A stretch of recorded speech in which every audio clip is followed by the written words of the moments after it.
কদর যেন মিস না হয়। 21, 23, 25, 27, 29 নাকি খালি 27? আপনারা কি খালি 27? রমজানের শেষ দশকের বেজর রাতগুলোকে কদর হিসেবে তালাশ করো। আল্লাহর হাবিব সাল্লাল্লাহু আলাইহি ওয়াসাল্লাম শেষ 10 দিন টানা ইবাদত করতেন। সারা রাত জেগে ইবাদতের নজির নবীজির নাই, শুধু রমজানের শেষ দশক ছাড়া। সুবহানাল্লাহ বলেন।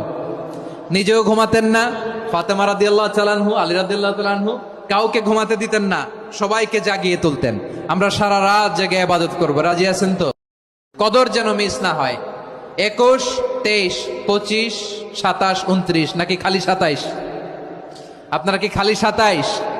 রমজানের শেষ দশকের বেজর রাতগুলোকে কদর হিসেবে তালাশ করো। আল্লাহর হাবিব সাল্লাল্লাহু আলাইহি ওয়াসাল্লাম শেষ 10 দিন টানা ইবাদত করতেন। সারা রাত জেগে ইবাদতের নজির নবীজির নাই, শুধু রমজানের শেষ দশক ছাড়া। সুবহানাল্লাহ বলেন। নিজেও ঘুমাতেন না, ফাতেমা রাদিয়াল্লাহু তাআলা আনহু, আলী রাদিয়াল্লাহু তাআলা আনহু কাউকে ঘুমাতে দিতেন না, সবাইকে জাগিয়ে তুলতেন। আমরা সারা রাত জেগে ইবাদত করব, রাজি আছেন তো?